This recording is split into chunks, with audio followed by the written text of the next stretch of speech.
Hoje, a gente vai mergulhar na história de um vírus que deixa a Organização Mundial da Saúde de cabelo em pé. Um vírus que tem uma taxa de mortalidade que pode chegar a absurdos 75%. O nome dele é Nipah. E vamos entender direitinho por que ele é um dos maiores pesadelos dos especialistas em saúde pública. Vamos começar imaginando um cenário. Um que é bem plausível, na verdade. Pensa só, finalzinho de 2025, lá na Índia. Nos hospitais começam a aparecer pessoas com uma doença estranha, agressiva e fatal. O resto do mundo ainda nem faz ideia, mas o cronômetro para uma nova crise de saúde global pode ter acabado de ser disparado. No começo, tudo parece um grande quebra-cabeça. Uma doença que surgiu do nada e que começou a deixar os médicos mais experientes completamente sem respostas. A história toda começa com um único paciente. Sabe aqueles sintomas que podem ser qualquer coisa? Febre alta, dificuldade para respirar. Podia ser uma pneumonia forte, uma gripe. Mas aí, o paciente morre. E ninguém sabe explicar o porquê. O pânico de verdade começa alguns dias depois, quando 2 profissionais de saúde que cuidaram dele também ficam doentes, com os mesmos sintomas, e a doença avança numa velocidade apavorante. Aquilo já não era mais uma coincidência, né? Era um padrão assustador se formando. A pergunta que coava na cabeça de todo mundo era uma só. Que tipo de assassino invisível estava rondando aquele hospital? Então, a resposta do laboratório chega e é um soco no estômago. Vírus Nipah. Ele não era exatamente novo, mas era um inimigo antigo e muito temido. Um vírus que a OMS coloca na sua lista de patógenos prioritários. Sabe o que isso significa? Que ele tem um potencial gigantesco de causar uma pandemia e que a gente precisa, para ontem, de mais pesquisa e de armas para lutar contra ele. Bom, agora que a gente já sabe o nome do inimigo, vamos olhar ele mais de perto. O que exatamente faz do Nipah um adversário tão perigoso? Para a gente ter uma ideia do perigo, vamos direto ao ponto que mais choca: a taxa de mortalidade.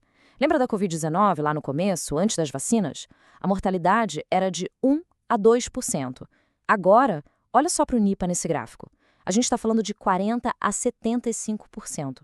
Ou seja, em alguns surtos, de cada 4 pessoas que pegam o vírus, 3 morrem. Isso coloca o Nipah em um outro patamar de periculosidade. E se isso já não fosse ruim o suficiente, em alguns casos foi ainda pior. Teve um surto específico em 2007 em que a taxa de mortalidade foi de 100%. É isso mesmo que você ouviu, 100%. Todas as pessoas que foram infectadas morreram. É um número que faz qualquer sistema de saúde do mundo tremer na base. E aqui que a história fica ainda mais preocupante. Existem basicamente 2 versões do Nipah. E a que está circulando na Índia é a chamada linhagem de Bangladesh. E, infelizmente, ela é a mais perigosa das duas. Não só mata mais, como também passa de uma pessoa para outra com mais facilidade. Certo. Se ele é tão perigoso assim, de onde é que ele sai? Como é que ele chega nos seres humanos? A resposta para isso está na natureza, num círculo de transmissão que seria até poético se não fosse tão trágico. O reservatório natural do vírus é o morcego da fruta. Em algumas regiões da Ásia, existe uma tradição de coletar a seiva doce da tamareira em potes abertos. O problema? Os morcegos também amam essa seiva. À noite, eles vão até os potes para beber e acabam deixando um presente mortal, o vírus, na saliva ou nas fezes. No dia seguinte, alguém vai lá, bebe essa seiva crua e pronto, o vírus encontrou um novo lar. Ok, o vírus entrou no corpo. E aí? Qual o plano de ataque dele? Como é que ele consegue causar um estrago tão grande e tão rápido? A estratégia do Nipah é o que a gente pode chamar de um combo devastador. Ele ataca em 2 frentes ao mesmo tempo. Primeiro, ele vai para os pulmões, causando problemas respiratórios gravíssimos. E, simultaneamente, ele invade o cérebro, provocando uma inflamação super perigosa chamada encefalite. Atacando os 2 sistemas mais vitais do corpo de uma vez, ele simplesmente sobrecarrega as defesas e leva a um colapso muito rápido. E é justamente por causa desse ataque duplo que a doença evolui de forma tão assustadora. Começa aparecendo uma gripe boba, febre, dor de cabeça, mas em questão de poucos dias a coisa muda completamente. Começam sintomas neurológicos, como tontura, convulsões, até que a pessoa entra em coma e, na maioria das vezes, morre. E quando a gente acha que não dá para piorar, o Nipah revela a sua característica mais sinistra. Para os poucos sortudos que sobrevivem à infecção, a guerra pode não ter acabado. O vírus tem a capacidade de ficar escondido, dormindo, no cérebro por meses ou até anos. E aí, do nada, ele pode acordar e lançar um segundo ataque, causando uma encefalite que pode ser fatal ou deixar sequelas permanentes. É um inimigo que pode voltar para assombrar a vítima muito tempo depois. Diante desse cenário todo, a pergunta que não quer calar é o quão preocupados a gente deve ficar.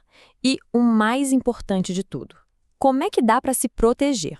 Vamos fazer uma comparação direta com a Covid-19 para ficar bem claro.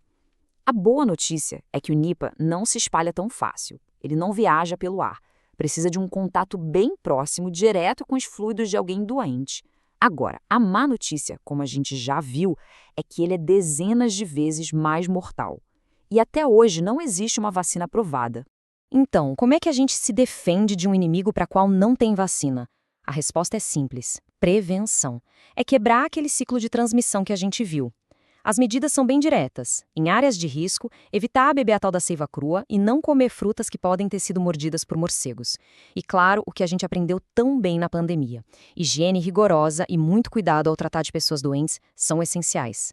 Hoje, o Nipah é uma ameaça que, de certa forma, a gente consegue conter. O que nos salva de um desastre é justamente o fato dele não ser bom em se espalhar.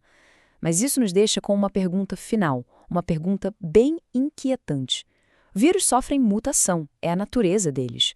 O que aconteceria se o Nipah, com toda essa capacidade de matar, de repente aprendesse a se espalhar pelo ar, como uma gripe comum? Esse é o cenário de pesadelo que mantém os cientistas em alerta máximo e que nos lembra que a vigilância nunca, jamais pode parar.